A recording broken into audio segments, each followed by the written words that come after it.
Hey guys, Brady here, and what I want to do today is show you how to make a mold using UltraCal 30, clay, and latex. What we're going to do is get some clay and sculpt our pattern out of it, and then use UltraCal 30 to make a mold out of it. So, pretty simple stuff, but it's good to show. This is non-sulfuric clay. It doesn't have any chemicals in it that'll mess up the UltraCal. And I'll just open it with some regular old knives. A good thing to have prepared is an idea of what you want to do. I'm just going to use a real simple technique, but you can do sculpting or whatever you want to do with this. I'm going to make a boat out of it. I'm keeping these edges up for a reason. This holds plaster. You can do this later, add a clay wall, but I'm just going to do it right now. Okay, since my boat is ready, I'm ready to do my stamping texture. What I'm going to use is just an old basket. That's going to give me a good texture for skin.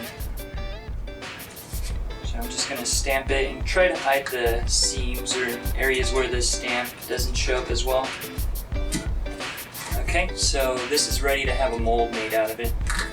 Okay, so I have everything I need to make this concoction. My UltraCal 30 is right here. I also have some water. It's filled up to the container about a third of the way. I just want to make enough to fill my mold so I don't have too much excess and waste material. What you want to do is mix your UltraCal into the water. You don't want to fill it up over a third of the container because it'll rise whenever you're doing this. I'm going to go ahead and start pouring. I'm going to make it rain in there. Drizzle the plaster evenly.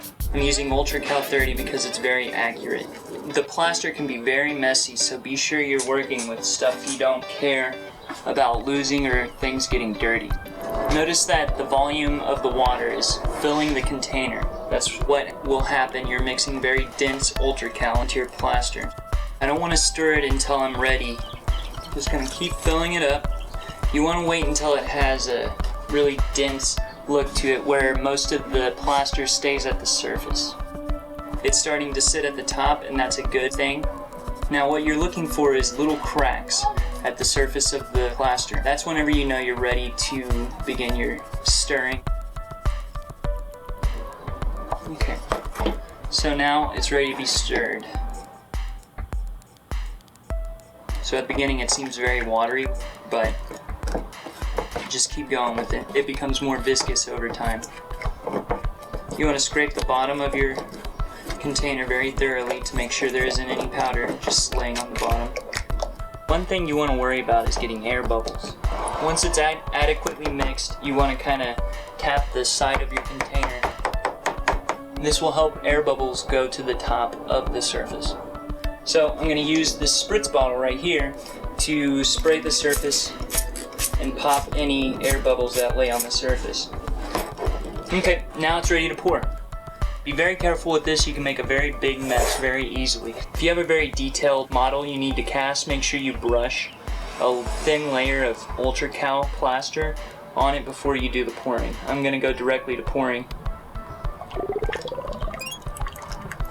Alright. Once it's full, all you have to do is wait. You want to leave a flat surface here so that whenever you're done with your plaster, you can flip it over and lay it on that side. And it won't chip or break your sculpture here. Okay, so it's been approximately an hour or two, and I can feel my mold. It's already heated up, and it's kind of done heating. That means the chemical reaction is pretty much over, and it's nice and hard, so it's ready to be demolded. It's not 100% as hard as it can be. For better results, you can always wait longer. It's done a perfect job at the molding. So this entire process only took me a couple of hours. Allow yourself to have some learning time. Before you demold, you can always wait longer and let your plaster get harder. Over the next 24 hours, it's still hardening, even though majority of the reaction is done. So this is ready for latex. So to do your latex, what you want to do is have a sponge handy and your bucket of latex. So I got some tinted latex and I got some white latex right here. What I'm going to do is just put a thin layer over the entire surface of this. I want this to be one set of skin for my monster, making sure the latex gets into every nook and cranny there. So if you want this to dry faster, you can put a fan on it or a blow dryer. That'll evaporate it. What this does is it has some ammonia in it, and whenever it dries out, the latex is left behind. So ammonia is pretty fast drying. You want to put 1 or 2 layers of latex, and that'll be thick enough. If you do too thick of a layer, the latex underneath it will never dry. Up next is you want to put a powder over your latex. Latex is very sticky and it wants to stick to itself, so I use cornstarch to kind of dust it. Now you can begin to pull up your latex. Very gently.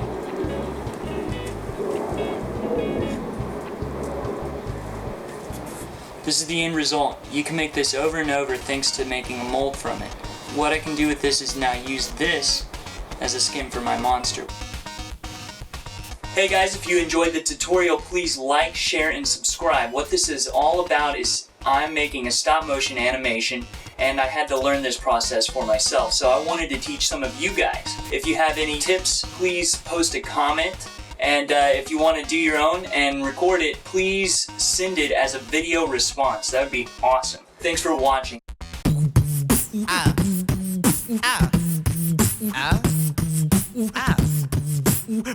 Okay, I guess we'll go that way.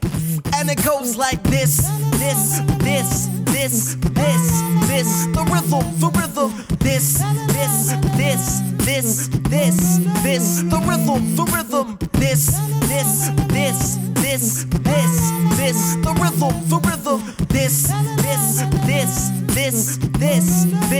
rhythm, the rhythm. Well, lately I've been sitting on the step, beatboxing like a champ. They call me short of breath. I'm losing my mind, Grab the Webster's and find the definition you can't find. Rat-a-tat-tat, woo-hoo, here it is.